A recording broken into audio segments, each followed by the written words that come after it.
une date et trois personnages autour de cette date. La date, c'est 976. C'est l'année où a été complété le Codex Vigilanus. C'est un magnifique manuscrit enluminé, écrit dans un monastère du nord de l'Espagne, à San Martín de Albelda. L'un des moines qui l'ont écrit s'appelle Vigilan, d'où le nom de Codex Vigilanus. Il se représente lui-même en train d'écrire. Le Codex Vigilanus est un livre d'histoire en même temps qu'un témoignage précieux et rare sur l'Espagne visigothique. Mais surtout, il porte la première trace en Occident des chiffres arabes. Remarquez dans l'encadré bleu que cette invention subtilissime est attribuée aux Indiens. Les nombres vont de 9 à 1. Du 9 au 6, ils ressemblent aux nôtres d'assez près. Du 1 au 3 aussi, à part le 2 qui est renversé. Le 4 et le 5 sont différents. Ce sont à peu près les chiffres arabes dits goubar, utilisés dans l'ouest du monde musulman, à savoir au Maghreb et dans Al-Andalus, l'Espagne actuelle. Goubar signifie poussière, comme abac, et pour la même raison. Comme vous le voyez, deux séries de chiffres ont dérivé des chiffres indiens, diffusés dans le monde musulman au 8e siècle. Les uns, à l'ouest, sont les chiffres goubar. Ils ont donné les chiffres que nous appelons arabes. Les autres ont donné ceux qui sont toujours utilisés dans l'est du bassin méditerranéen, comme en Égypte ou en Palestine. Entre les chiffres orientaux et occidentaux pour 2, 3 et 7, il n'y a qu'une rotation de 90 degrés. Une des raisons avancées est l'habitude prise par les scribes qui écrivaient sur des rouleaux de papyrus, d'écrire en déroulant de droite à gauche alors que la lecture se fait de haut en bas. En 976, Gerbert d'Aurillac avait la trentaine. Il est peu probable qu'il ait lu le Codex Vigilanus, mais en revanche, il est pratiquement certain qu'il a eu connaissance du système de numération des Indiens lors de son séjour en Catalogne entre 967 et 970. Il est devenu pape sous le nom de Sylvestre II, mais n'est resté en poste que 4 ans. Je vous raconte son histoire ailleurs. Ses connaissances, très au-delà de celles de son époque, ont contribué à alimenter sa légende noire. Il avait forcément pactisé avec le diable. Plus récemment, il a été considéré comme celui qui a transmis les chiffres arabes à l'Occident chrétien. L'histoire moderne est plus nuancée. Il a été un de ceux qui ont contribué à cette diffusion. Notre second témoin est Ibn Sina, connu en Occident sous le nom d'Avicenne. Son canon de la médecine, traduit à Tolède par Gérard de Crémone, comme le dit ce manuscrit, a été un des livres de médecine les plus lus en Occident.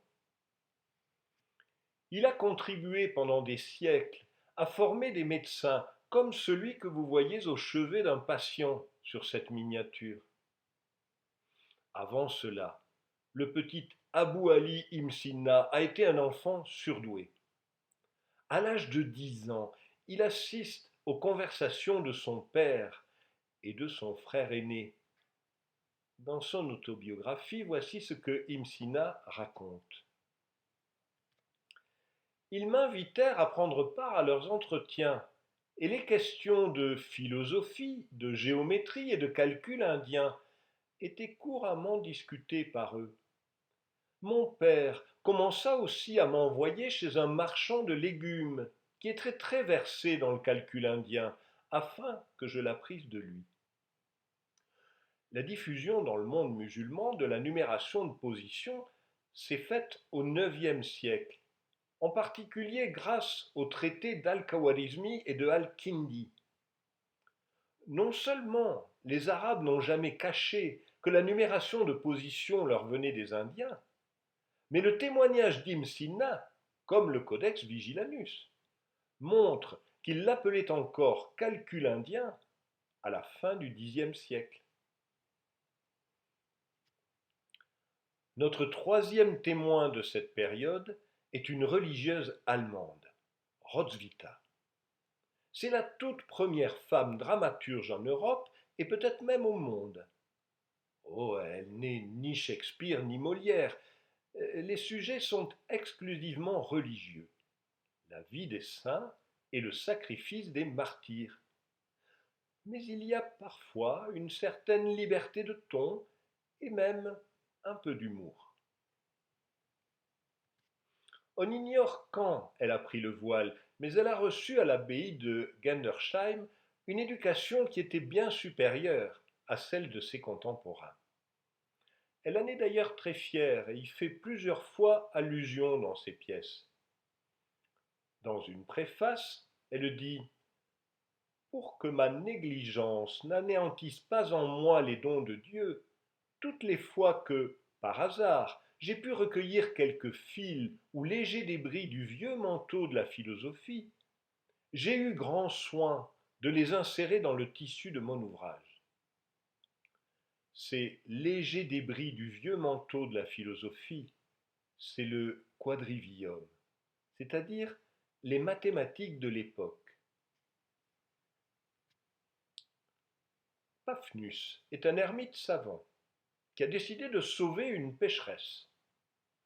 Il prend miraculeusement les traits d'un beau jeune homme qui ne manque pas de séduire la pauvre pécheresse et de la conduire à Dieu, comme vous le voyez sur cette illustration. Auparavant, il a un entretien avec ses disciples. Les disciples demandent « Qu'est-ce que la musique ?» Paphnus répond « Une des sciences du quadrivium de la philosophie. » Qu'appelez-vous quadrivium ? L'arithmétique, la géométrie, la musique et l'astronomie. Pourquoi ce nom de quadrivium ? Parce que, comme d'un carrefour d'où partent quatre chemins, ces quatre sciences découlent directement d'un seul et même principe de philosophie. Les quatre sciences mathématiques avaient été définies par Platon au IVe siècle avant Jésus-Christ. Eh bien, à la fin du Xe siècle après Jésus-Christ, Roswitha était très fière de les avoir apprises. Sapiens a trois filles, appelées Charité, Espérance et Foi, qu'elle a élevées dans la religion chrétienne. Ensemble, elles tiennent tête à l'empereur romain Hadrien, qui veut leur faire reconnaître les divinités païennes. Comme le montre l'illustration, ça va très mal se terminer. Il faut dire que Sapiens a multiplié les provocations. Pourtant, l'empereur avait commencé gentiment par demander l'âge des trois filles.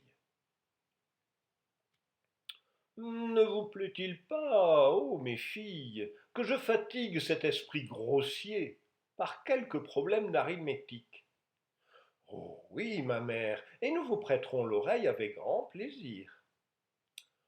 Ô empereur, puisque vous désirez savoir l'âge de ces jeunes filles, Charité a accompli un nombre d'années déficient, père mon père, Espérance un nombre aussi déficient, père mon impair, Foi au contraire un nombre excédent et impair mon père. Et Hadrien de reconnaître, par une semblable réponse, vous me laissez complètement ignorer ce que je vous demandais. Et pour cause, les nombres excédents et déficients, père mon père, père mon impair et impair mon père, sont des notions typiques de l'arithmétique grecque, héritées de Pythagore.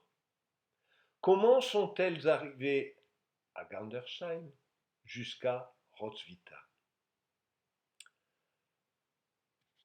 Par l'intermédiaire de cet homme, Anicius Boëtius, qu'on appelle Boès en français. C'était un noble romain du temps des Ostrogoths. Il est apparenté à quelqu'un que vous connaissez et qui a même été brièvement empereur. Il s'appelle Olybrius.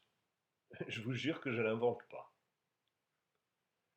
Boès, donc, avait plutôt réussi dans la vie, puisqu'il était devenu ami avec le roi des Ostrogoths, Théodoric le Grand, qu'il avait nommé consul. Mais ça n'avait pas duré.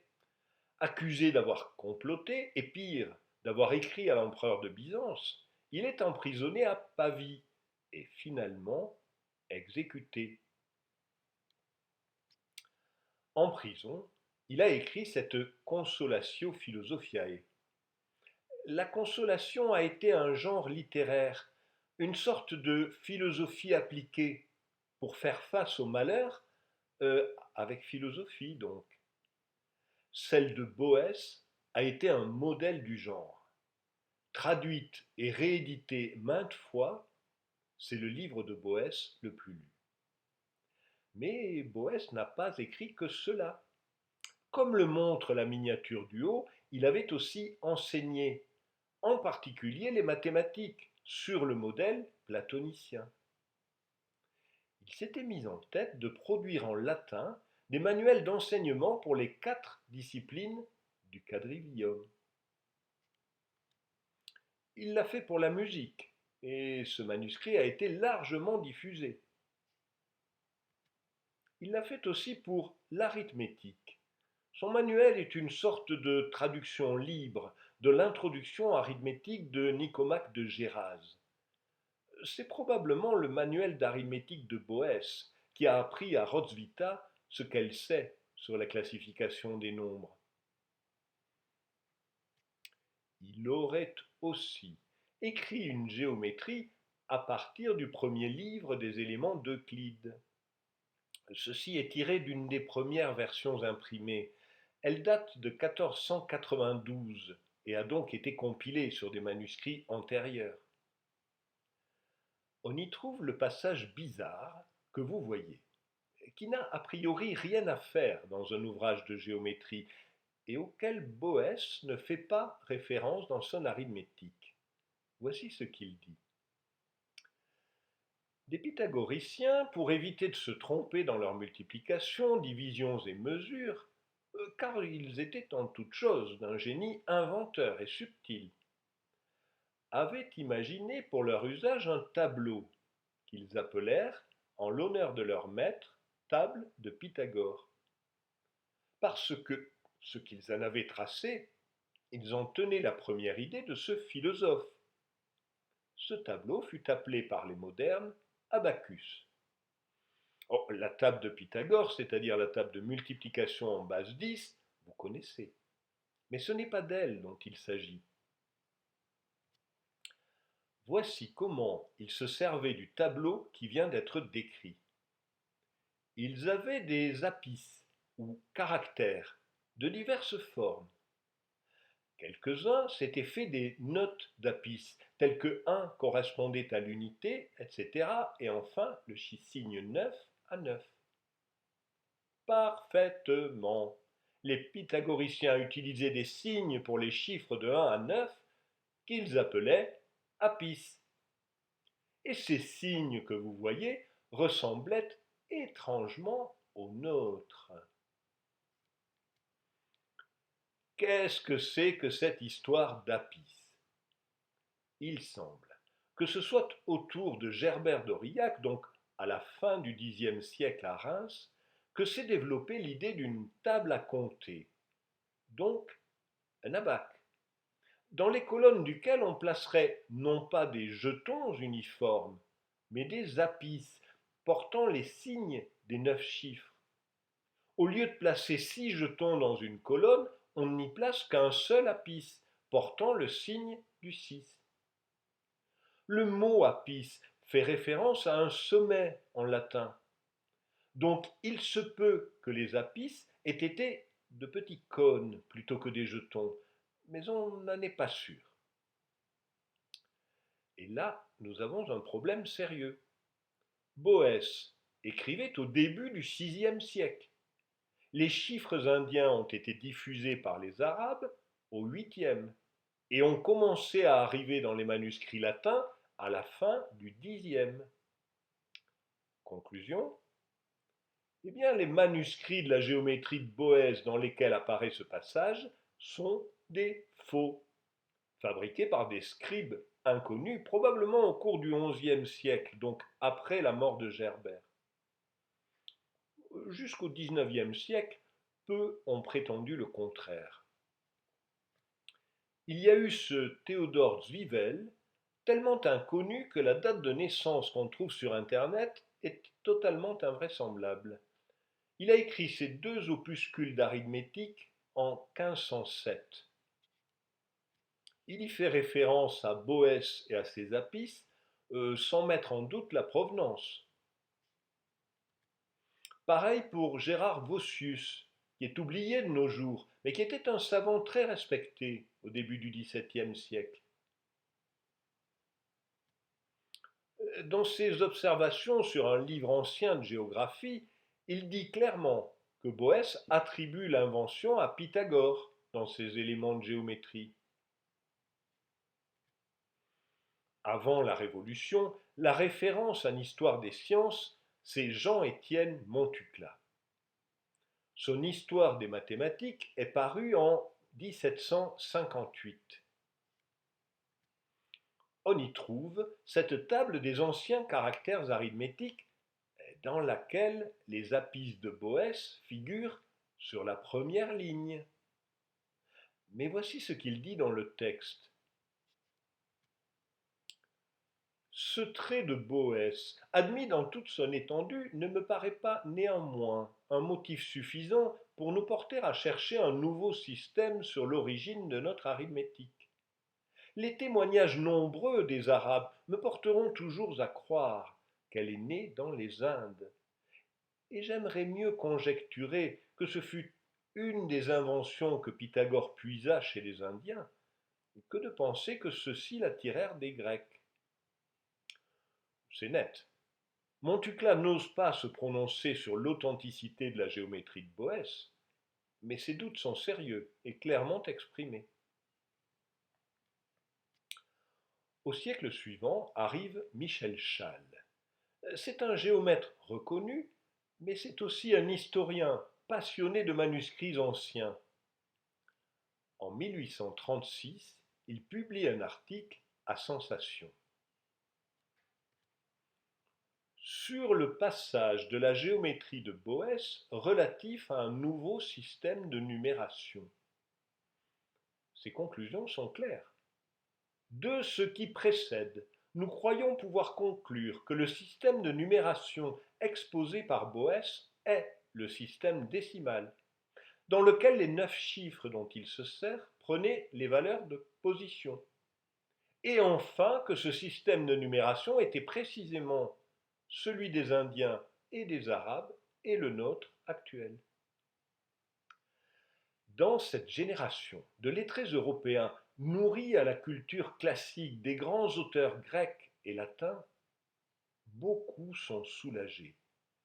Qu'une invention aussi fondamentale que la numération de position soit indienne transmise par les Arabes, ça faisait tâche. Chasles a fait école. Nombreux ont été ceux en France, mais aussi en Allemagne et en Angleterre, qui lui ont emboîté le pas. Les préjugés nationalistes, voire carrément racistes, qui prévalent dans cette littérature, ne sont pas passionnants. Je ne vous donnerai qu'un seul exemple. Henri Martin, le plus grand historien français avec Michelet, membre de la Ligue des Patriotes, accessoirement une avenue très chère au Monopoly. Dans son article sur Gerbert, on le sent soulagé de démentir l'origine arabe. S'il fallait en croire les traditions, Gerbert ne se serait pas contenté des leçons de l'Espagne chrétienne, et aurait été demander la science à de plus doctes maîtres. On aurait vu ce gallo-franc foulant aux pieds les antipathies nationales, ce moine catholique oublieux des haines religieuses, s'installer entre les fils des cheikhs et des imams de Mohammed, sur les bancs de l'université de Cordoue, centre et foyer de la civilisation musulmane. Et en note de bas de page, on lui a attribué aussi l'introduction des chiffres dits arabes, mais le savant M. Schall a établi que ces chiffres et la numération décimale avaient été connus de Boès, qui les fait remonter aux pythagoriciens. La polémique a duré jusqu'à la fin du siècle.